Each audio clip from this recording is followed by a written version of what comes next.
You're all standing there to see whether it's worth waiting and what for my talk, or you want to sit down and make yourselves comfortable. There's plenty of seats here. No applause necessary for that.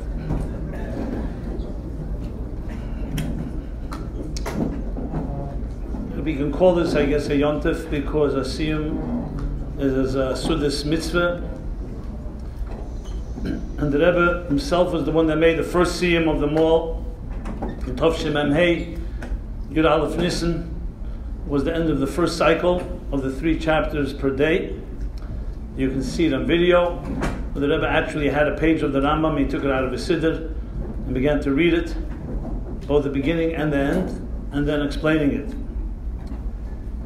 So, the facts everybody's familiar with. That the Rebbe instituted in Tov Shemem Daled, Achon Shal Pesach in the Farbrengen, complete surprise to everybody, instituted this new takone, similar to Chitas, that the Frierdiker Rebbe instituted Chumash, Tehillim, and Tanya. And the Rebbe gave the 3 options then, or the 3 chapters a day, which is concluded approximately every 11 months. Or 1 chapter a day, and that would mean 3 years approximately, the conclusion. Or Sefer HaMitzvahs, for those that can't do the first 2, which also concludes every 11 months. So we're now at the end of the 37th cycle from Tov Shemem Daled. What I want to speak about, I think, is a little more behind the scenes of the power and the significance of this takon. Though it's impossible for any mortal person to understand the ways of a Rebbe, but the Rebbe himself, of course, revealed some of his intentions and objectives, and I'm sure there's much more that he did not reveal. But it's always good to begin with asking a few fundamental questions. The domain of Rambam in general was never the domain necessarily of Chassidim Bechlal and Chassidim Chabad Befrat. I mean, we've always learned Torah, and Torah includes everything, including the Rambam. But it was never known, you don't see somewhere from the Rebbe and before the Rebbe, that the Rambam was a particular koch or a particular focus or emphasis. It's true that Rebbe Rashab is called the Rambam of Chassidus, but that's more because he was like a Rambam in Chassidus, but not because of the limud Rambam. You could even argue that the Rambam was really the domain, as the Brisker would like to tell us, of Brisk. Teres HaBrisk of Rabbi Chaim Brisker, who was a colleague and an ally of the Rebbe Rashab, but definitely not the world of Chassidus. And yet there's this famous story, maybe it's not so famous, it'll become famous if we publicize it, of Rabbi Chaim Brisker, who was once having a conversation with a friend of his, who was a Lubavitcher Chassid, a big Lubavitcher Chassid. His name was Rab Mendel Chaim. And they were talking about a Rambam. They were arguing different points and nuances of a particular Rambam. I don't know if we know what Rambam was. And in the middle of the discussion, Rab Mendel tells Rab Chaim Brisker, he says to him, that what you're saying is a Ferish Rambam that contradicts what you're saying. And the Rab Chaim looked at him with surprise and says, you know, the Rambam is something that's in our domain. If you said it's something in the Teres Achsidus, I understand, I may have missed it. But I probably did not miss a Rambam. So Rab Mendel went out of the room, brought back a Rambam, opened it up to the place that he wanted to vindicate that this was contradiction to what Rab Chaim was arguing. He left the Rambam on the table and left the room. And he was correct. There wasn't Taka Rambam that Rab Chaim overlooked. Afterwards, Rab Chaim told the Rebbe Rashab, and they were speaking about this, about Rab Mendel, he said that he knew that Rab Mendel is a gone in Libel HaTeirah, that he knew. But that he was a gone in Midas Tevis, that he didn't know. The fact that he left the room and didn't want to be there in any way to embarrass him in any fashion. Just as an aside, maybe it is negay, maybe not negay, Reb Chaim wanted actually Rab Mendel to be his Eidim, his son-in-law. And they talked about it, and he refused. He refused to even consider it. And when they asked Reb Chaim, why do you insist on him? He's a Chabad Chassid. He says, because then I know, guaranteed, that my grandchildren will be Yiras Shamayim and Frumid. And when they asked Rab Mendel, why don't you agree to even consider it? He says he's not interested in marrying a Misnagid. Anyway, Reb Chaim found another Eidim that I think had a connection to Chabad. They say, this I don't have a source for, but I heard it. Reb Chaim's father was, of course, the great Rabbi Yosef Dave Soloveitchik.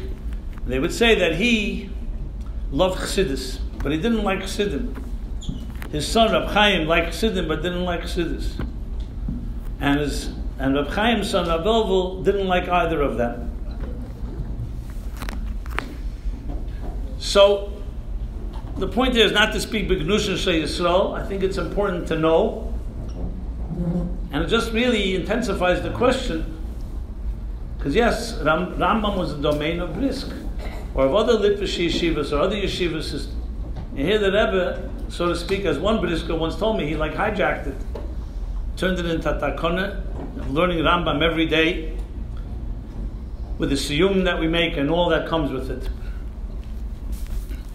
Now, I think it's important to spell out there's a history here, just to, I guess it's always good, controversy is always a little healthy, even for a Toronto community. Is that correct, rabbis? Makes it a bit lebedik. So the Rambam was a controversial figure, actually, in his time. To the point that there were Chachmei Gedolei Yisrael that actually banned his writings, to the point they even burned his writings. Now, it wasn't because of Mishneh Torah, or it's called Yad HaChazakah, as much as Meir Nevuchim, which was the God of the Perplexed that he wrote, where many saw it as being apologetic and trying to reconcile Torah with philosophy, namely Aristotelian philosophy. And some even felt that it already seeped also into the Mishneh Torah, especially the early prakim that we just read, the first 5 prakim. Now remember, there wasn't easy communication in those days. There was no technology. You couldn't just pick up a phone. So when the writings of the Rambam started reaching different places in Europe, it was seen by some as being off limits, to the point they actually burned his Sfarim. It was only 2 generations later, the Ramban and others, Rashba, that wrote very powerful letters of endorsement, and they reversed the attitude of Klal Yisrael, not to ban, but realizing the greatness of the Rambam. But the Rambam wrote things that were, especially Meir Nevuchim, that were quite ahead of his time. And if you look, for example, at the Ravid, the Rambam is printed, one of the most fascinating things, you look at the Ravid, printed in the Sefer Rambam, some of the language that Ravid uses on the Rambam, if anyone would use that and write a letter like that to your local rabbi, they'd excommunicate you. I mean, really harsh language. I'm not even going to repeat it, but it's printed. Time and again, not once. Completely dismissive. Personal attack even on the Rambam. And not only was the Ravid not ignored, he's printed in the Rambam. Quite ironic. You know, whenever anyone tells me that Judaism is closed-minded and doesn't allow for opinions, I say, oh, look at the Rambam and the Ravid, and you tell me that not only different opinions, complete critique. So the Rambam was a very interesting figure, if you want to put it that way, historically. And yet with time, as it is the derech of Torah, we don't look at the moment, you look in time, and you see how not only was it accepted, became mainstream, and from the point of view of the Rebbe, it became something that is like, the only takana that Rebbe made in learning is actually the Rambam. We put the Torah, the Rebbe Kochzich, and obviously Chitas, but the Rebbe's own takana that he established was learning Rambam. So it requires a somewhat, I believe, explanation. What is really going on here? Not that it's a question, Chaz v'Shalom, the Rambam is the Rambam, but still, The Rebbe is a Rebbe, Chassidish Rebbe, Chabad Rebbe, Nossi B'Yisrael. Rambam of all things. So we look for hints to this in the Rebbe's writings and the Rebbe's talks, and the Rebbe's also behavior. Even before Tov Shem Dal, when the Rebbe came out with this edict, with this takonah, to learn Rambam. They say, I don't have a verification of this independently, but they say that even in Paris, when the Rebbe in Paris, he was seen learning Rambam every day. No one knows exactly how much he learned and what he learned, but it looked like it was something the Rebbe did. They say even at the time of the Magid, Zitcha Magid, there was also such a custom. But nothing was documented in a way that you can really base it on. You see, the Alter Rebbe, Mittler Rebbe, Tzemach Tzedek, you don't see anywhere any hint to it, or indication that there should be something that should be instituted. So, here's a thought that I would like to share.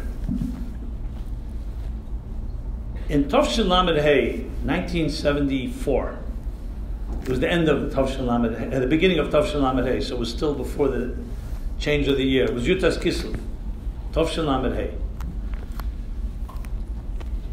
The Rebbe began speaking then, as he did on Yutas Kislev, usually a Hadran, make Nasima of a Gemara Masechta.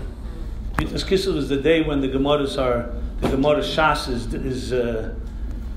is distributed and split up. People take different Masechtas of Shas, Chalukas Shas.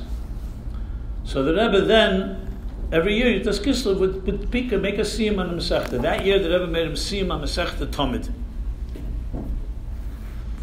And, every Siyum was full of Chidushim and new innovative ideas, and connecting it, different parts of the Torah, the Rebbe's style and approach. But here's something suddenly happened. I remember it vividly. I was Bocher then, and in a dramatic fashion, I don't remember how long it was, but maybe one of the longest talks the Rebbe ever gave without any break. I believe it was over 2 hours. And the Rebbe began connecting the Siyum of Masechta Tamid with the Rambam. So in the beginning it seemed like, okay, a loose connection, but no. That led into a whole discussion of the beginning of the Rambam and the end of the Rambam. And I would say over an hour and a half, the Rebbe went into one of the deepest sikhs you'll ever hear, talking about the Rambam, and especially connecting and explaining the beginning and the end. Now at the time, it was like an anomaly, meaning it's not like after that the Rebbe started the Takana. It was a tremendous sikha. But, as it is the custom of the Rebbe, those familiar with the Rebbe's approach and style, was very often, before he instituted something, he would send a little glimpses or a little hints of what he's planning to do. And the Rebbe said a number of times, I remember the Rebbe writing to us once, that it took 18 years for someone to chapzach what he meant 18 years ago, in a footnote. And a number of times the Rebbe would say, I was waiting for someone to catch what I meant. It was the Rebbe's approach. Perhaps he wanted our participation, he wanted us to be smart enough to understand, to embrace it, whatever the reason is. So it's Tov Lamed Hey. What happened afterwards? The Rebbe edited these sikhs and it became a magnum opus. You could even compare it to the level of Inyana Shel Teres Achsidis, on one of the more fundamental talks and analysis of the Rebbe. And the interesting thing, when the Rebbe edited it, the Rebbe usually would edit a Farbrengen or a sikha that he edited once, twice. Twice was usual. 3 times was a rarity. This was edited at least 5 times, and over a period of years. So first it came out in one version in a Kuntris, a Torah journal that was called Apardis. A section of it, the Rebbe was Magia. Then later it came out in a more elaborate, with a beginning and end. And today we have it as a Kuntris, a good 30-page booklet of this Sikh of Yud Tes Kislev Tavshin Lamed Hey, and the Shabbosim afterwards, where the Rebbe continued the discussion, especially where the Rebbe's custom was to answer questions that the Chevzim and the Manichim, the people who wrote the Sikhs, would ask And the Rebbe would answer, and that became part of course, the whole subject matter. So those Shabbosim after Yutas Kislev, Shabbos Chanukah, Vayeshev, Miketz, and a few others, I believe, the Rebbe continued the elaboration. You could see how the Rebbe was kochen, and it was a tremendous investment from the Rebbe's part in delivering this Rambam analysis, so to speak. I don't know how many of you have learned it. It's well worth learning, especially in context of this gathering. But I want to share one or 2 points which I believe can illuminate a lot what would come 9 years later in Tov Shem Amdal, when the Rebbe would institute the custom of learning Rambam. With one short introduction, when the Rebbe edited this Sichos in Lamed Hey, and I was privy, I saw the edits, any mention in the actual text of the Sicha from Chassidus, the Rebbe crossed out and insisted that any Chassidic reference has to be in the footnotes. The Pnim, meaning the actual text, has to be Rambam based, the language of the Rambam.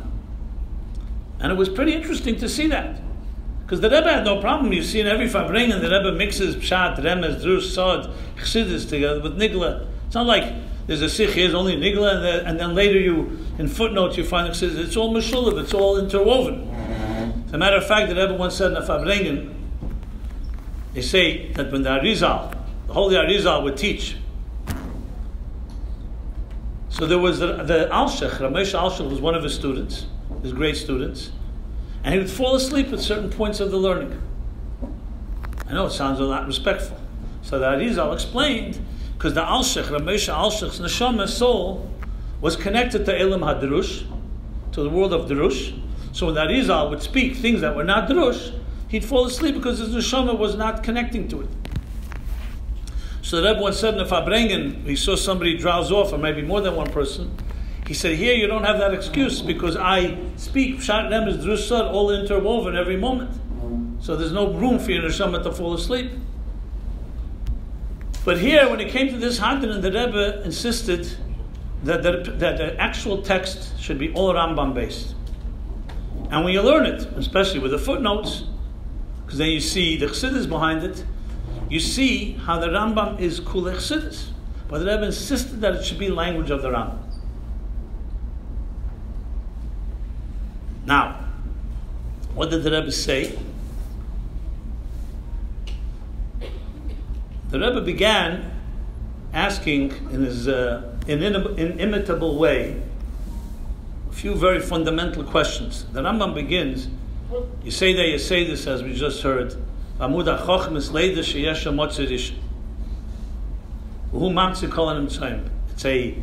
the foundation of all foundations, the pillar of all wisdom is to know there's a first cause. And he created everything. Everything came into being through him.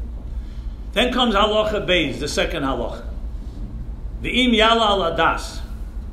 And should it arise in your mind, in your perception, in your das, that hu ein motzei, that he doesn't exist, ein davar acher yachal motzes. Nothing else can exist. So the Rebbe asked, the first question is, this is a sefer of halacha of Torah. What kind of havamina, what kind of consideration is that God doesn't exist? Where do you see such a thing? In Torah. Bereshis bara l'kimus hashemayim v'sa'aretz is a given axiom, a muskal rishon, and all of Torah is based on that given. You take away that given, the whole Torah falls. That's why there's even an opinion that there's no mitzvah on emunah, there's no mitzvah on faith. Because if there's no faith in God, there's no room for mitzvahs. So faith has to be something that precedes mitzvahs. And here suddenly the Rambam, a second halacha, throws into a sefer of halacha this consideration that if he doesn't exist, then nothing else can exist. He doesn't even add chaz v'shalom that most of us would add when you write a sentence like that. Which actually is one of the reasons, the Rebbe doesn't bring this in the Sikha, but it's clear, it's one of the reasons that the Rambam was farboten, was considered off limits, because of a halacha like that. The other Gedalim did not ever hear such a language. You don't have such a comment. Where in the Gemara do you find a Chazal or a Midrashim Yala ladas hu ein motze. There's never such a thing. If someone does say that, it's called an apokeitis. You never have room that there should be such a thought. That doesn't mean people can't think that way, but in halacha, where do you give credence to such a concept, to such a consideration? And then, of course, every word is precise. Im yala ladas, the Rebbe asks. Yala ladas is an aliyah and das. The Rambam could have said, Im yachshev ha'odam, a person would think, would consider. Yala ladas is a very precise word in Hebrew. It means that you have an aliyah in your das. How is this an aliyah? It's actually a yedida. First you say that the foundation of everything is that there's a God that created it all. Now you're saying, and if you think there isn't one, why would you say you have an aliyah? It's an elevation now that there's no God? God forbid. This is just two of many questions that Rebbe posed at him. And the Rebbe's answer was equally and maybe even more brilliant. And also in Pshat of the Rambam, not some type of forced explanation. What did the Rebbe say? And this is brief and you should look it up to understand it in its full context. But it's vital to understand not just what the Rambam is, but how the Rebbe saw the Rambam and how this takona that we have embraced, the Rebbe's directive, is not just another takona. It actually is life-changing and history-making. So the Rebbe's answer briefly is this. The Rambam is not, God forbid, coming to suggest that somebody thinks there's no God. The Rambam is actually introducing a tremendous concept which anyone that learns Kabbalah and Chassidus knows immediately. And it's actually a machlekes between the Rambam and the Maral. And that is can God be defined by being the creator of existence? That too is a definition. To say, you say that it says Ramuda Chachmes Sheyesh a Motzei Rishon. Can you call God a Motzei Rishon? You could say He's the creator, but is that all He is? So the Rambam comes the next halacha and goes a step further on aliyah b'das, a higher way of thinking, and saying God is not defined by being a creator; He's beyond that. So we're not talking about God forbid there's no God. No, you're talking about that there's Im Yala Dasha, who ain't a motzei, that He's not an existing entity that relates to existence. That He's beyond that.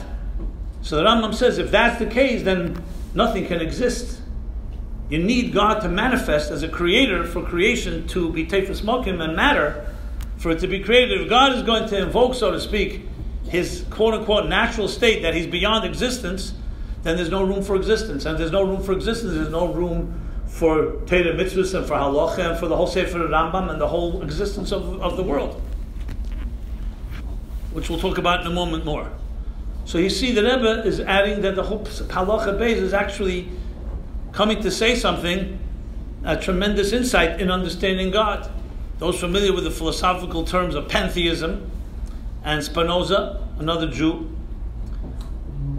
who said God is nature and nature is God. What we would call Elikim, but there's no Havai, Chaz v'Shalom.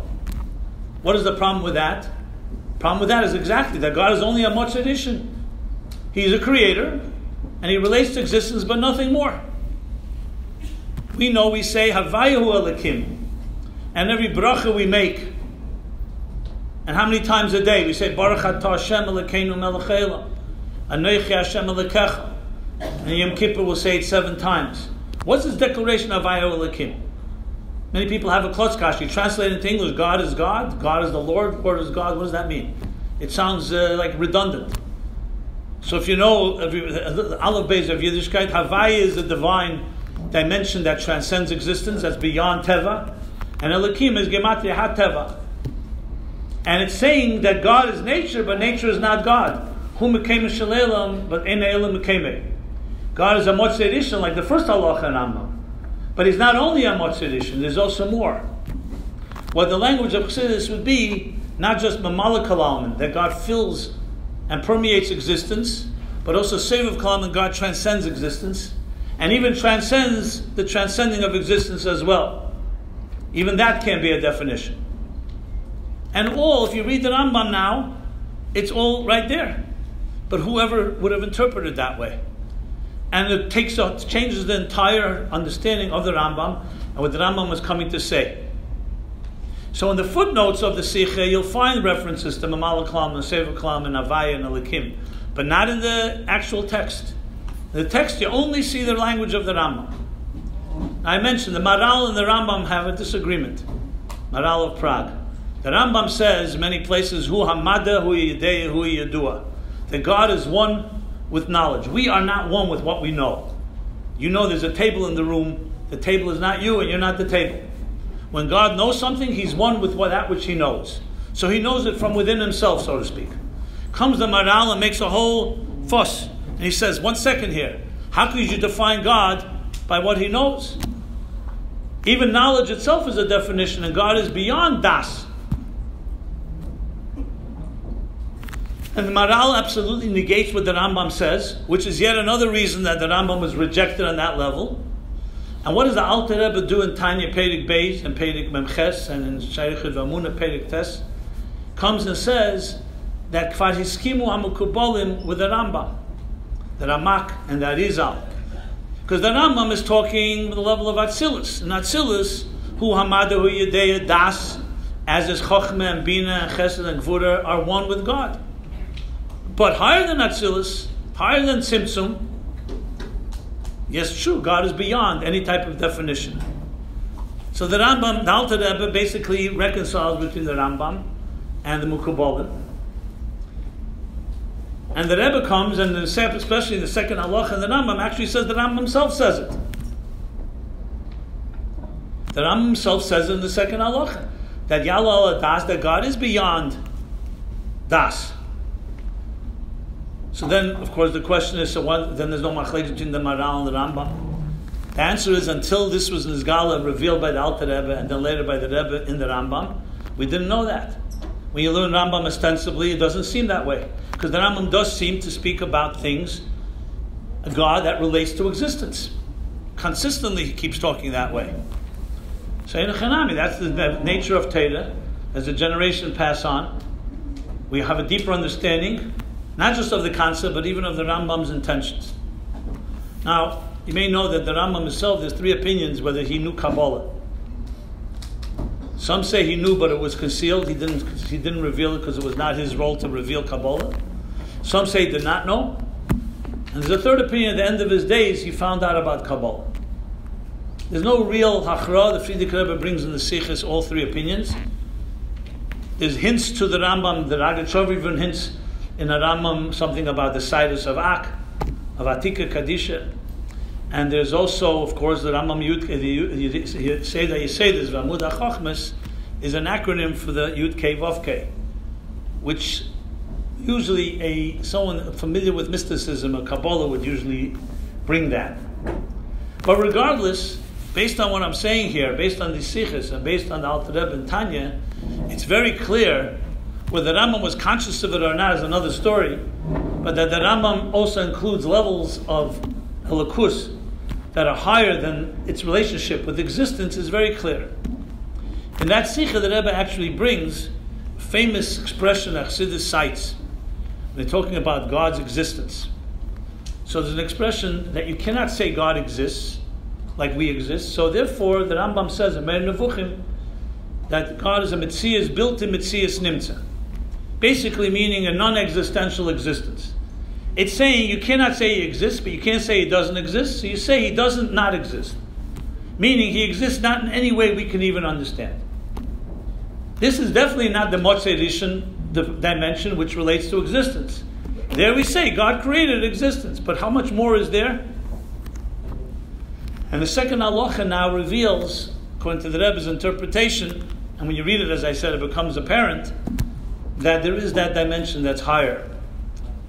It's not over yet. The Rebbe adds one more thing. He says, what is the Negeya in Sefer Halachas? Why do we need to know in Rambam these 2 things? These are 2 philosophical ideas. You could say it's Chassidus, but why is Negeya in Halach? There's a lot of things in Chassidus and in Pnimis HaTorah that are not brought in the Rambam, are not brought in Shulchan Aruch. The Alter Rebbe has a whole Sefer Shulchan Aruch, and you don't see, but time to time he says what the Mukabolim say. But generally speaking, this is pure Shulchan Aruch, Halacha, and it's a different Seder and Limud than Pnimis HaTorah. So why does the Rambam feel the need to bring into Sefer Halachas these two dimensions, Motzei Rishon and Im Ein Motzei?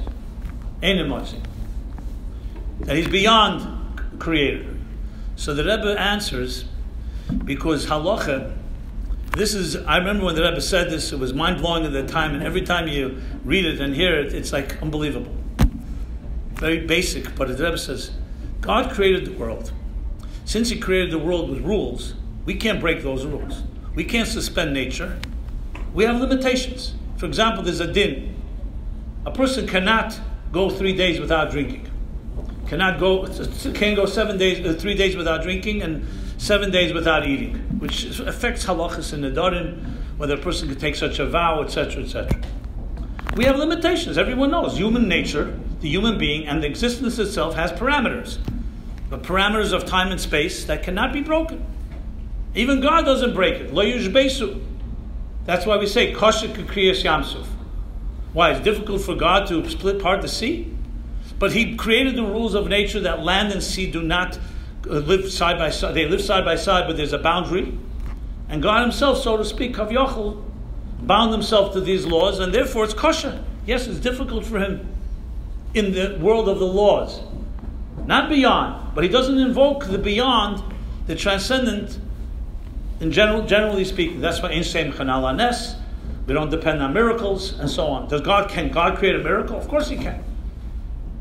Even better than that, as they said, the difference between someone that learns Primus Atera and someone that doesn't. They ask, so if God wanted to destroy the universe, how would he do it?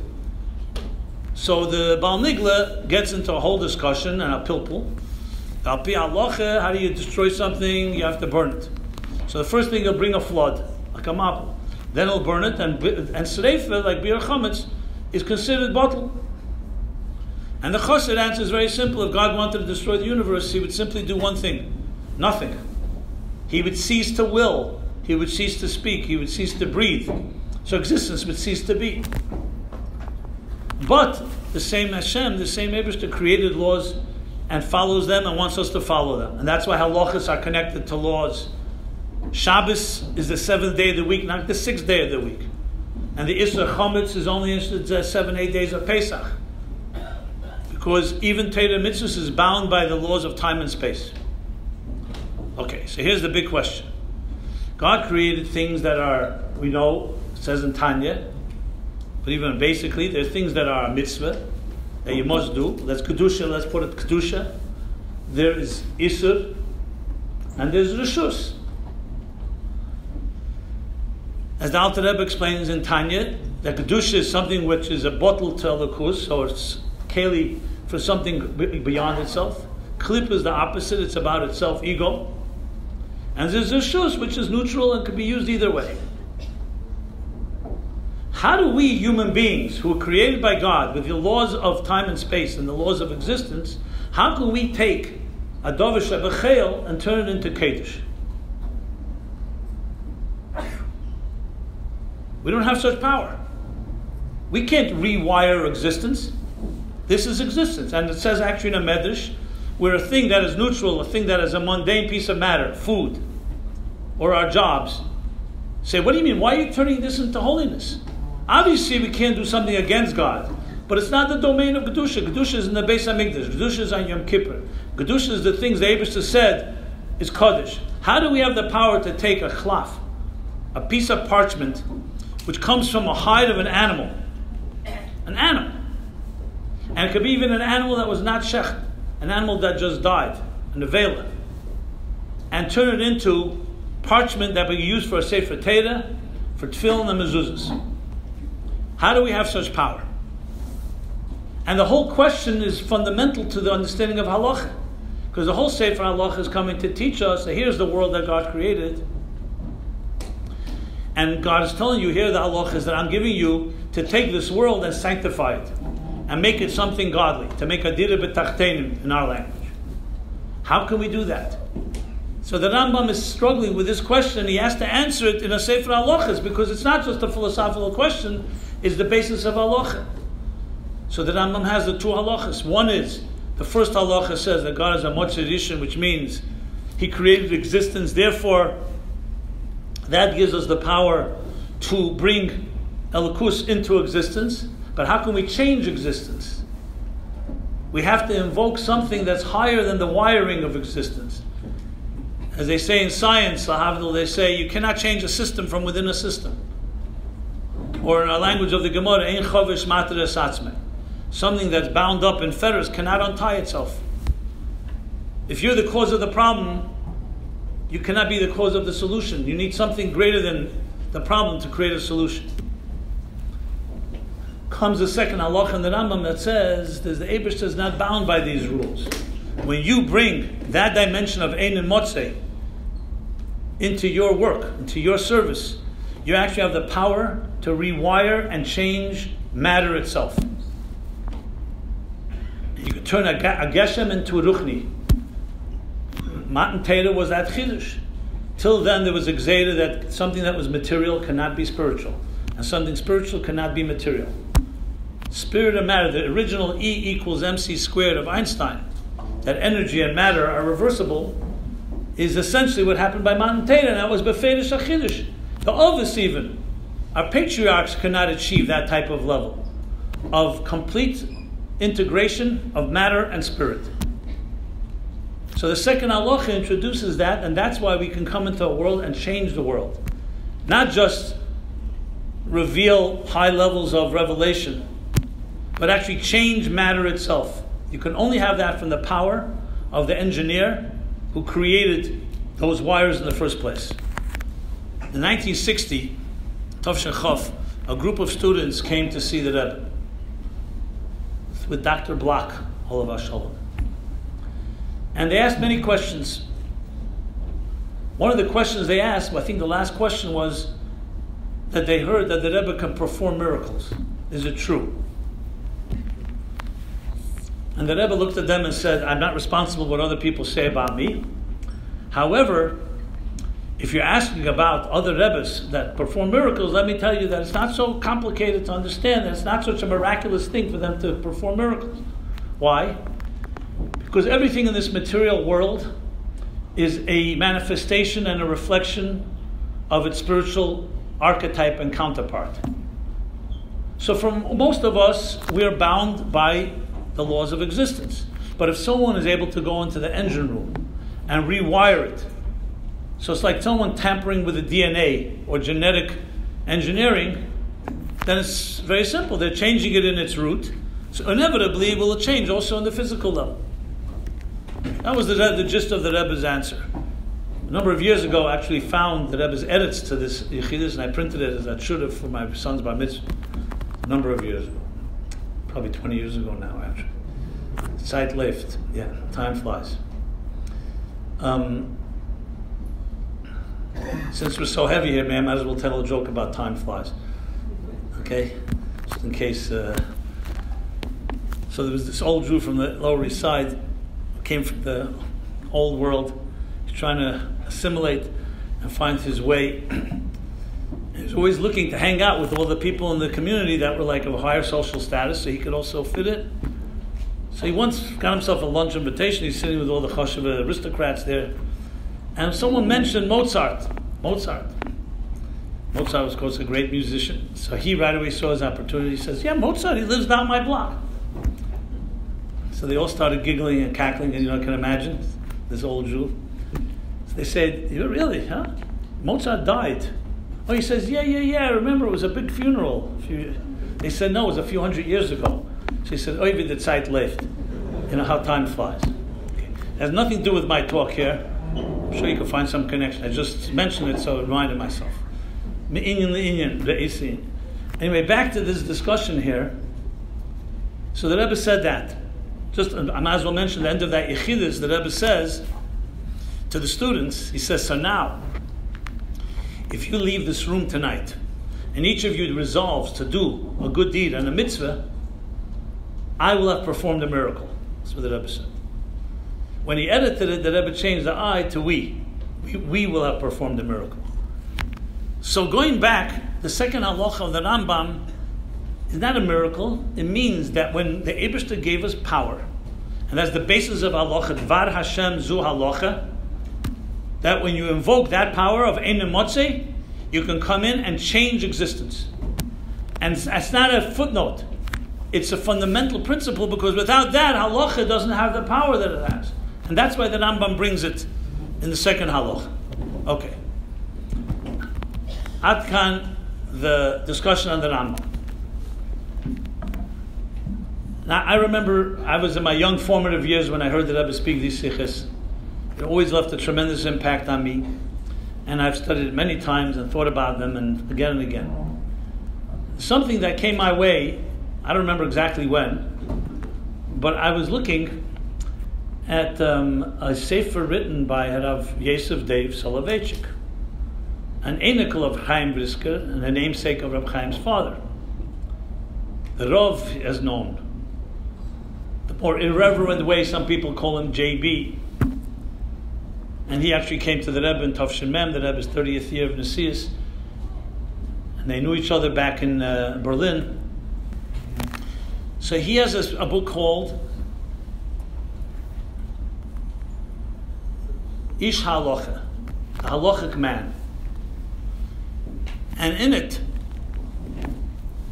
it, he discusses and asks actually a question, which for some reason I had an epiphany, that even though the Rebbe may not have said it specifically, but he may have been addressing something which explains the story of Rav Mendel Chaim and the Chaim Brisker, and may help explain also some of the takana of the Rambam itself. And what is that? He makes a case, he asks a question in his book, the Sefer. And for the record, it was republished around a year or two before Tafshin Lamed Hey. So it could very well be that that's when the Sefer was by the Rebbe. That I can't tell you for sure. But he writes the following.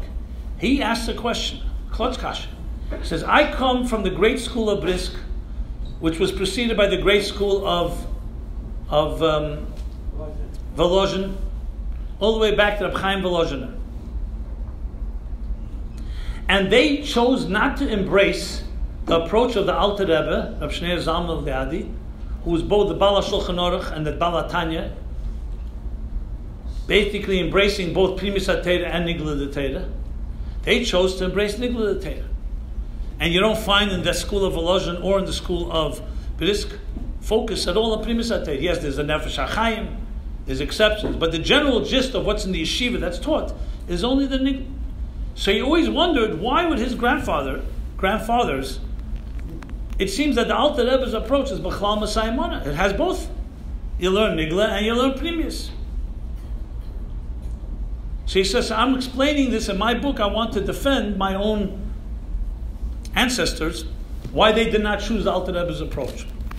And basically, Nekuda is that they felt that anything beyond the world that we know is for Yechidus Gula, it's for individuals. We need to just be the halachic man. You have an arm, use your arm the way God wants you to use it, to give tzedakah and not to hurt someone. You have eyes, look at what things are holy and kosher, not things that are not. You have a mouth. Every part of you should correspond, align itself to be the halachic man. That Amache Vorim V'Shasa Gidim are aligned to what God wants of us. That which happens in the higher worlds because of that, in Nesiya and Yitzira and Bria and Atzilus and higher, happens. We all accept that. It's part of Torah. But it's not our business what's going on in the engine room. That's not our department. Ein lona esek b'nestaris. These are the secrets that it's not our ability and capacity to enter. And that's why my grandparents chose this way of thinking. Now, mind you, you may be aware that Rabbi Yosef Ber Soloveitchik actually knew Chassidus. He had a Malamed in his town. He would always give him credit. Learn with him Likutei Torah and Chassidus. As a matter of fact, he once told one of his students who said, why do you teach Likutei Torah in the summer months? He would teach it in the bungalow colony in the mountains, the month of Elul. So he said, because without Likutei Torah, you can't understand the difference between Pesach, Shavuos, and Sukkot. Besides the Nusach HaTfilah, what's the difference between the three? It was a famous expression of his. So he knew it. But as a mainstream approach in yeshiva, Brisk, and before that Volozhin, that was not the approach for the following reason. Now think about the Rebbe's Sikha now. The Rebbe is coming to answer his taina. He's saying it's not negayin halacha to know ein motzei, and the Rambam, which is the ultimate sefer of halacha and the ultimate domain of brisk, says befeidish in the second halacha that you need to know that yalal adas shehu ein motzei, because without that halacha is not complete. Because how do you change the world? Based on the Soloveitchik's theory and thesis, you only know of how to align the world with God, but you don't know how to change the world. And halacha needs to be able to change the world, make a chefza of chayil and make it a chefza shel kedusha. And the halacha based in the Rambam, which maybe explains why the Rebbe did not want in the pnim, in the text of the Sikha, any citations from Chassidus, because if you bring a citation from Chassidus, then it's not from the Rambam. That's Chassidus Chiddush. The Rebbe wanted and insisted that the Rambam himself was saying it. So based on all this, you go now to the Sikha, fast forward to Tov Mem Daled, Achon Shel Pesach, and the Rebbe introduces the Rambam. He gives two main reasons why. One, because the Rambam is Kel Kol HaTeira Kula, as he says at the beginning of his introduction, that all you need is my Sefer and Teira Shebiksav, which again also, so to speak, got him into hot water at the time. But all the halachas are here. Everything is here. So it's Kol HaTeira Kula, so you're Mekayim, that mitzvah that every Jew has to learn Kol HaTeira. Number two, it creates Achdus Yisrael, as everybody learns it together, with the Achdus of Teira. Which, as we get closer to the Gula, what is the ultimate way to bring the Gula is Avos Yisrael, which is the tikkun for the forces that cause the destruction. Clearly connects it to the Gula and to Achdus. Not just a nice thing to learn Rambam. And all the other reasons, perhaps, but those are the main reasons. And that's why the Rambam, both in the beginning of the Rambam and the end of the Rambam, if you didn't know the language of Chassidus, if you understood it well, it's exactly what the ideas, what the Rebbe introduces of Mamala Kalam and Sefer Kalam and Atzmus, and ultimately Mola Ores Deis Hashem Kamayim Leyam Mechasim, a world that's transformed, not just a world that is experiencing divine revelation, a changed world. There'll be no Leikina, Leisachus, Leimachama, Leirov, because there'll be Madana Mitzim Kofar. So a world that's been changed by what? By the halachas. All the halachas of the Rambam lead to his conclusion that if you follow these halachas, you'll ultimately change the world and you'll bring a world filled with divine knowledge, the world of Gula. So if you didn't know Chassidus, you'd think, okay, it's a nice idea, but if you look at Chassidus, what is Chassidus? The Alter Rebbe says in Tanya, the whole Aved of a person, Masenu Avedesenu, is to bring Gili Elikus in this world. The words of the Rambam in Perek Lamed Vov, Lamed Zayin, that Tachlis Zeh, Shal Yimesa Moshiach et Chiyas HaMesim, Gili Ein Sof Be'elam Hazeh HaGashmi, is Tolei B'Masenu Avedesenu. The ultimate purpose of existence is divine revelation, is dependent on what? On our actions. What is the Rambam's words are? Lo yeh eisa kol ha'elam el ladasas Hashem bolvad. The entire preoccupation of the world will be only to know God. What is knowing God if not Gilead himself, Be'elam Hazeh HaGashmi? The only thing is, this is the language of Chassidus, this is the language of the Rambam. And until the Rebbe, nobody revealed in the Rambam this dimension of Pnimis HaTeira in the language of Nigla. Which is why the Rebbe made such a big thing about saying that even Meir Nevuchim, which was always seen as a book not meant to be read by most people, it's for the perplexed. The Rambam himself says it was for people who are confused.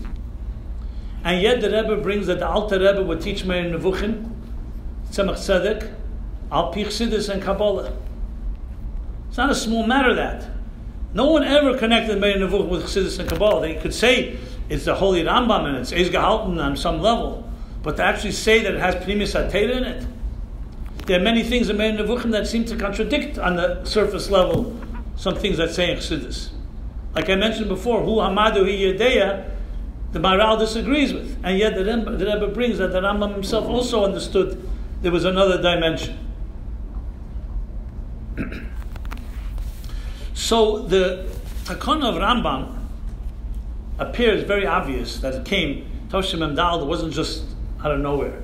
It was part of the game plan that the Rebbe laid out from the beginning of his Messias to Deir Shvi, the mission of this generation, of Shachanti B'Seicham, that in this world, manifesting the divine, the Gula Amitis Vashlem, the Deir Ha'achin in Golas, the last generation in Golas, and the first in Geula.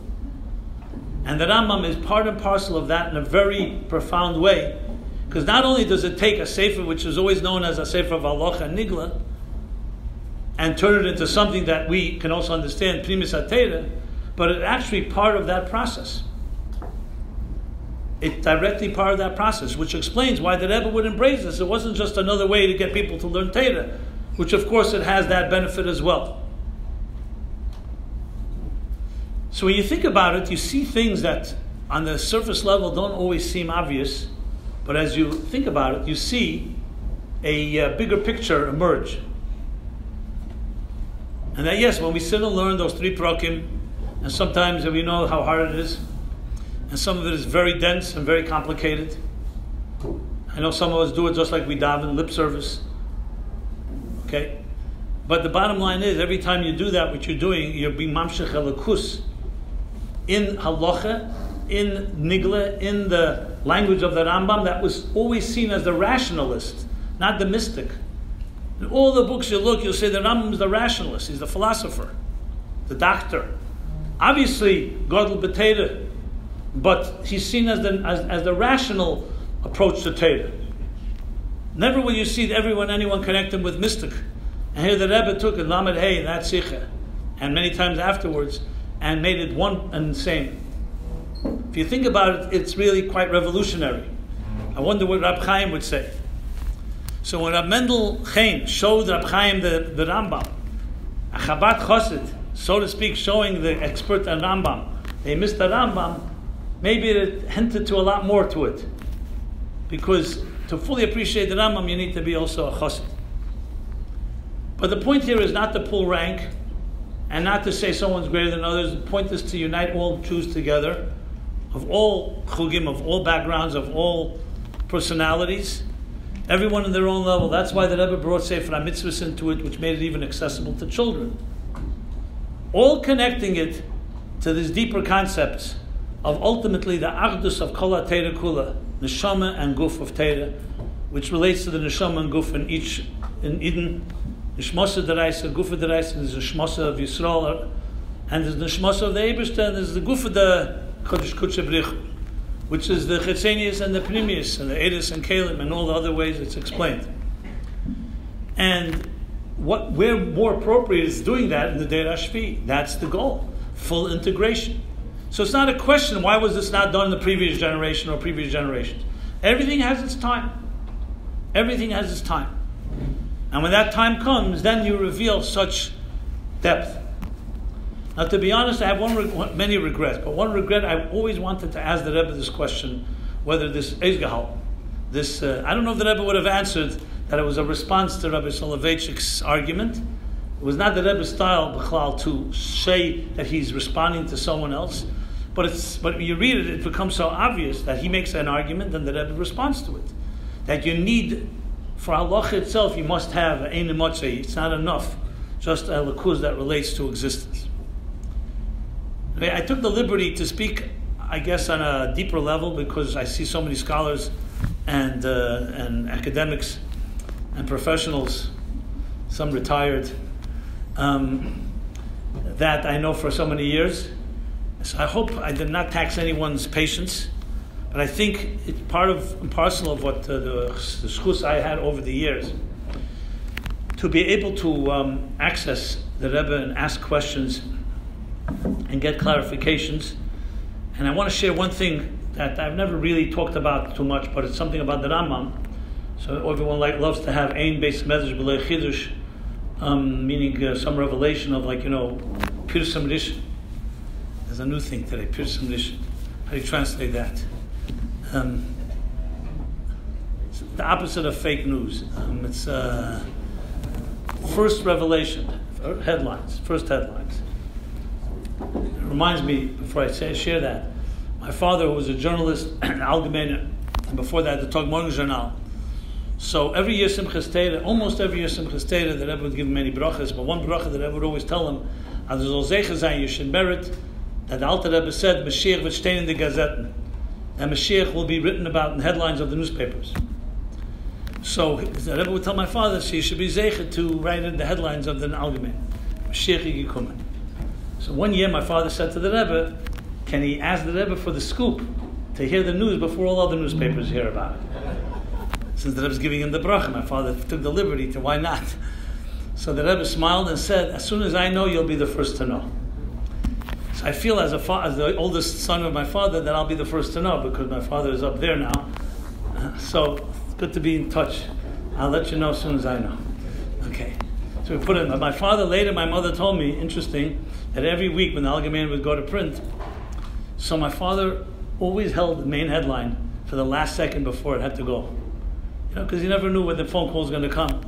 You have to keep the headlines. He always had this headline ready. I asked my father, when I heard that from my mother, I said, it's true. He didn't want to share. But he said, yeah, he does. I said, you have an article written as well? He says, more or less, I know what I'm going to write. Anyway, so here was an opportunity we had in Tovshin Mem Gimel. It was actually a year before the Rambam.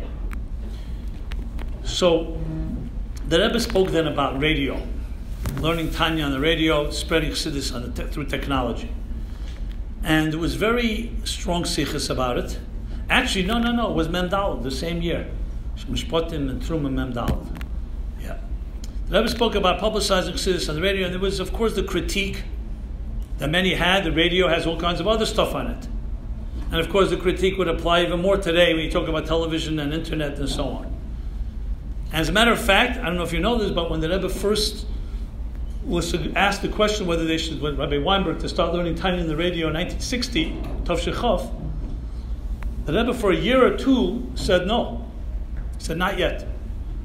Whatever the reasons were, but it was clear that the Rebbe was struggling and seeing the legitimacy of it because it could be seen as being using things that are not kosher to spread kosher messages. But then, of course, not only did the Rebbe embrace it, but the Rebbe spoke and explained it at length. In Mem Daled, the Rebbe, for whatever reason, Mishpatim and Truma, the Rebbe spoke about it a lot. The Rebbe actually wrote, there's a sikh in Mishpatim Tovshin Mem Daled, which is Muga, powerful sikh about technology, where the Rebbe actually compares radio and television to Moshe Leipzig Time. That in Shtalshel, there are things as they transmit. There are blocks, and there are parsois, and there are concealments, and it's a whole process of levers and gauges and so on, as the flow should be measured properly and regulated. But Moshe Leipzig Time, it says, by Moshe there's no Psik Time, because Moshe, as he was below, that's he was above. And the Rebbe said, Yeshlim b'derech hefsher, that's a dogma for technology that transcends time and space. As it's in one place, it can reach right away everywhere else without all the usual intervals that are associated with the natural laws of time and space. When we prepared the Sikha, the Rebbe edited it, but he also gave out an envelope, the Rebbe would often do, on the back of an envelope, wrote a whole piece, the whole first section, Sif Aleph, in the Sikha Mishpatim and Dal, is handwritten by the Rebbe himself, every word with every footnote. The gist of it is basically that nothing creates itself. God created everything, obviously. But then there's Bechira. So just like gold can be used for an egel, God forbid for a golden calf, but it also says in Medrash, Le'nivra Gazov, gold was created only for the Mishkan.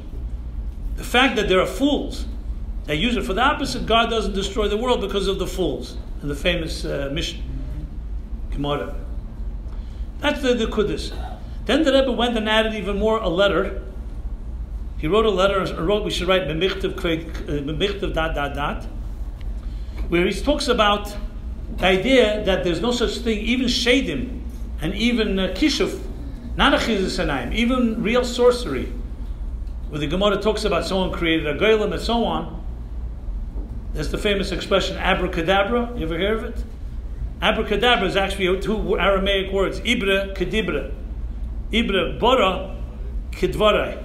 That words create something, that the words of certain sorcerers created. And that came the words abracadabra in magic. So the Rebbe started speaking the whole thing we see there, that you see a Kishav Machar sorcerer using black magic could create. And also the Rebbe was mavatl with that too. The Rebbe said that in the Sikha, that it's known that today there's no more such a thing as, we don't like to say the word, but I'll use it anyway, Shadim. We say Shadim. How do you translate Shadim? Demons. That it was already bottled in the time of the Rambam. That's the Rebbe's words. So I remember writing the Sikha, something we never heard before, that the time that Rambam Kishuv stopped, Shadim stopped, we know that the Rambam writes very harsh words and says anyone believes in these type of things is a child, is juvenile, it's ridiculous. The Rambam is completely mevatel the concept of Kishuv and Shadim and any type of real, not talking about magic, we're talking about real sorcery. He dismisses it completely. It's just like the Beis Yosef dismisses kaparas. So that we knew, but to say that at the time of the Rambam there's no more Shadim, so I won't call it Chatosi ani maskir, but I could tell you that I personally, any time I had an opportunity to ask a question of the Rebbe, especially about controversial matters, I always jumped in to do it. And sometimes we got over our head for it, chapta schnell as they say, and sometimes it was always worth it. But sometimes we actually got tremendous answers, and sometimes we got answers like, why are you crawling in areas that you don't belong in? In this case, I decided to write a whole question about this, because it sounded very fascinating, this whole thing. We know, first of all, if anything, it says, in Sefer Zechrenis, that there was Shadim even at the time of the Baal Shem Tov. And from the Baal Shem Tov and on, it no longer exists. But no one ever said the Rambam. So I wrote in a whole bunch of notes, a bunch of questions on this topic. And one of them was about the Rambam. I said, maybe the Rebbe is trying to suggest that if you say there's no more Shadim after the Rambam, then Achol HaPochos, there's no Machlekes after the Rambam about this issue. So the Rambam is being mevatel. The whole concept means because from then on, it doesn't exist. And the Rebbe actually accepted that answer. I guess that was his kavanah. That's what he wanted, lafushim machlekes, as much as possible to minimize disagreements. So before the Rambam, you can't disagree because it says beferish that there's shade. The Rambam says the whole thing is ridiculous. So the Rebbe's way of so-called minimizing the disagreement would be that after then it's no more existent. But then I also wrote something that I heard, and this the Rebbe never really verified. But I'll just share what I wrote. I said I wrote to the Rebbe that they say the Rebbe spoke in the early years before he became Rebbe, that the fact that the Rambam speaks so rationally about things, including Shadim and other things, because the Rambam is the level of Chochmah of Bria. So the world of Chochmah, you don't talk about things that are beyond wisdom and intelligence.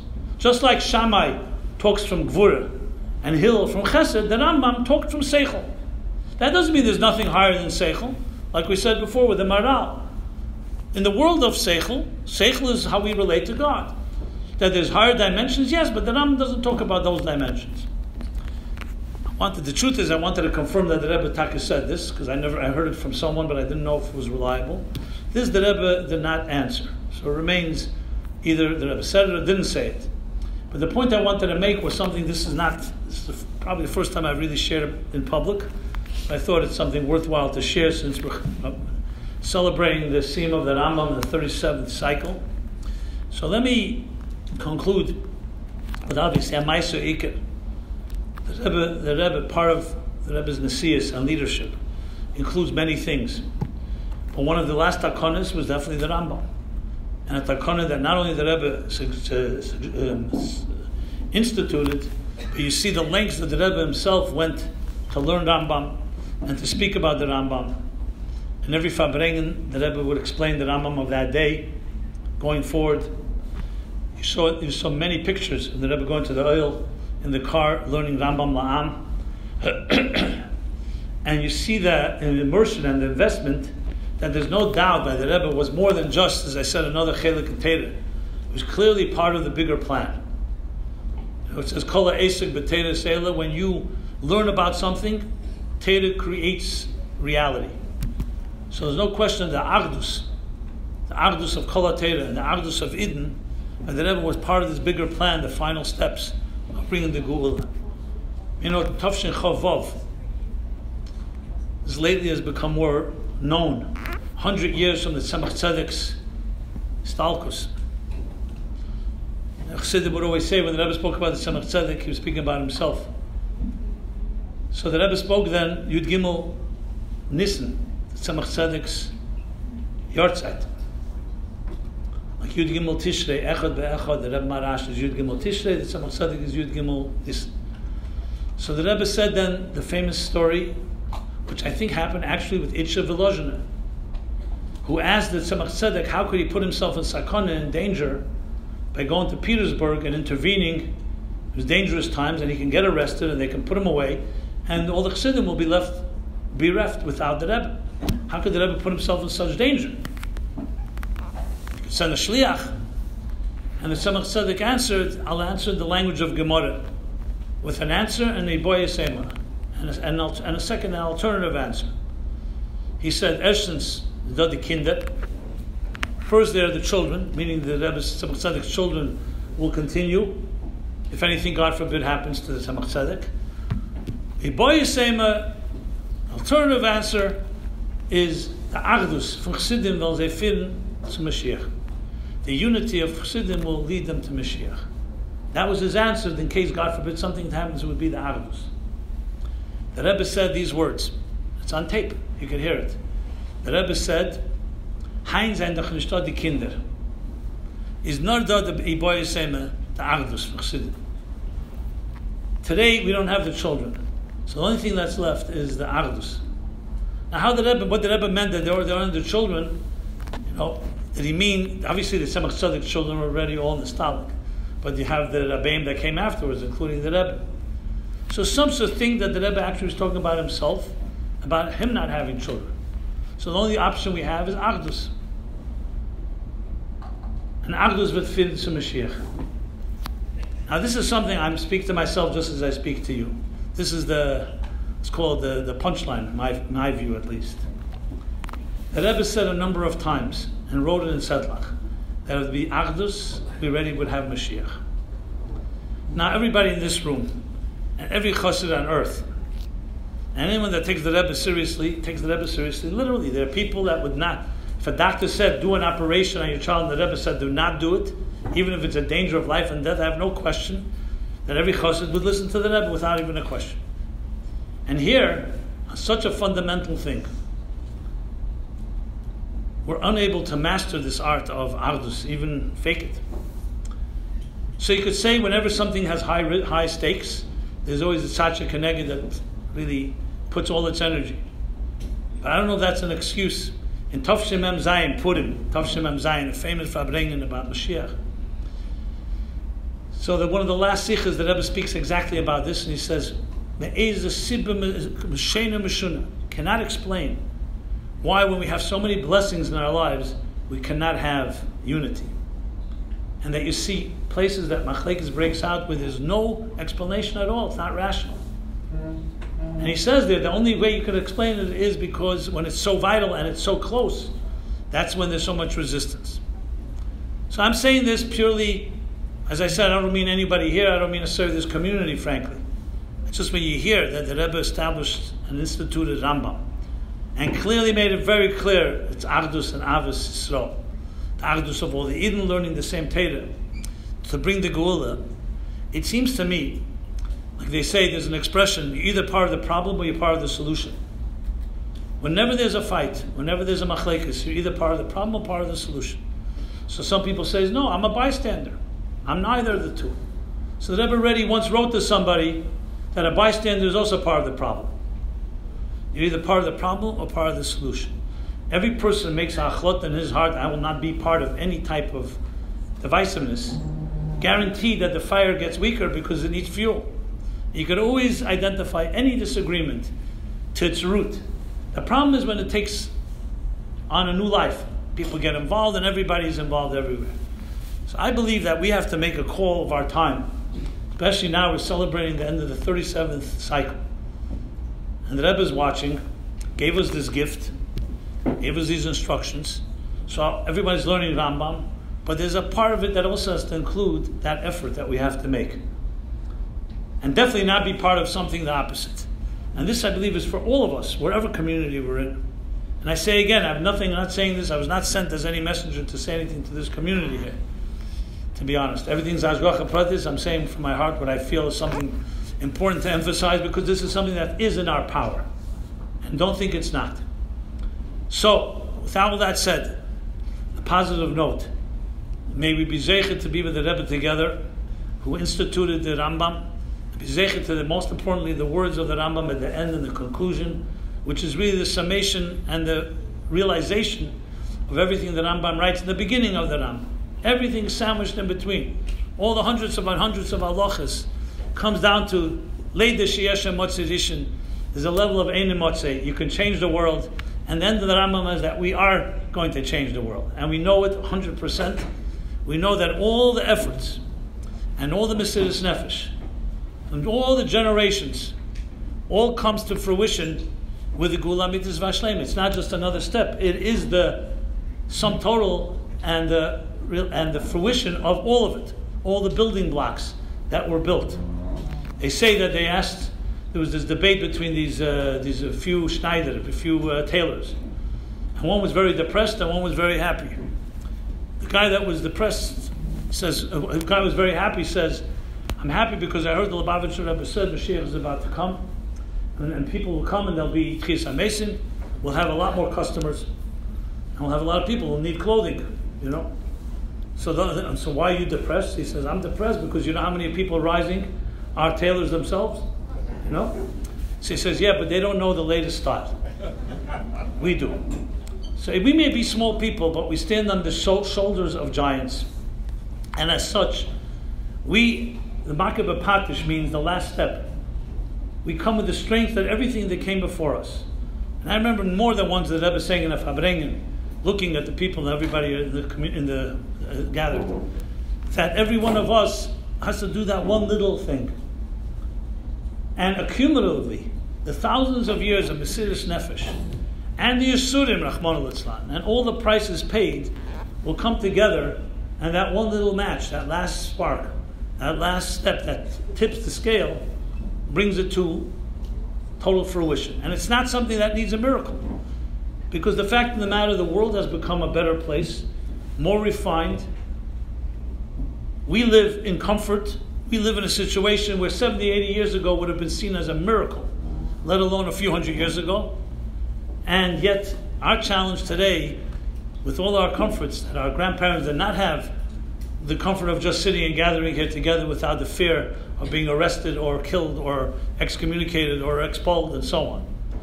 Yet we have the challenge of complacency. Famous complacency. Adishut. Gleichgültigkeit.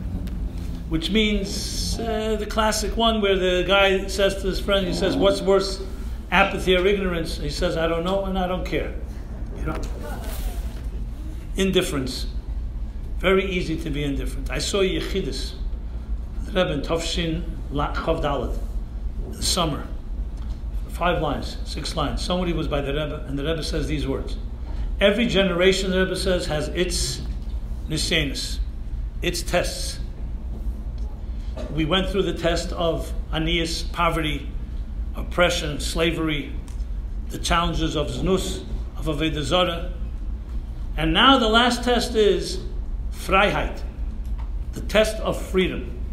And the Rebbe says these words: Der Rebbe sagt Ihnen, Natach Freiheit und lass mich sehen, Sie wollen Moshiach. Here's freedom, and let me see if you want Moshiach. And then the Rebbe concludes, Moshiach is not going to come from Russia or Morocco. I think those are the 2 countries. It's going to come from countries like the United States and Australia, because that's where there's the greatest freedoms, and mishteitnish b'aydim nesoyim, which means we're not living up to our potential. I saw this Yechidus, I was not sure when. Then I found the Sikh in that period of time. The Rebbe said more or less the same thing. So I saw it was the Rebbe's way of thinking. How do you fight How does a complacent person fight complacency? It seems like catch-22. Well, that's why we have Fabrengens. That's why we're here to wake each other up. Sometimes you need someone else to kick you in the pants, and you need to invite them to do that. That works for me. I get myself committed and involved in things. I can't get out of it. So when I get a little complacent, someone calls me and says, where are you? We're waiting for you. There's a class coming. There's this thing and that thing. So you get yourself stuck in good things. So the Eibusher should bless us for the new year. Commit yourself and get yourself stuck in good divrei kedusha and shlichusim that you can't get out of. Because that's what fights complacency. And maybe it's an unorthodox method, but if you have a better one, I'd be happy to hear suggestions. And that this should be a shana teva mesuka ksiv v'chsima teva to each one of us and all of us. A year of shnas, above all, bana chaim zayna devicha, and above all, geula mitis v'ashlema. In a way that was zeicher even with one little effort, and we have Moshiach together with us, and we could all learn Rambam and fulfillment of the Rambam's last words. Hamolor is deis Hashem kamayim layom mechasim. L'chaim, l'chaim.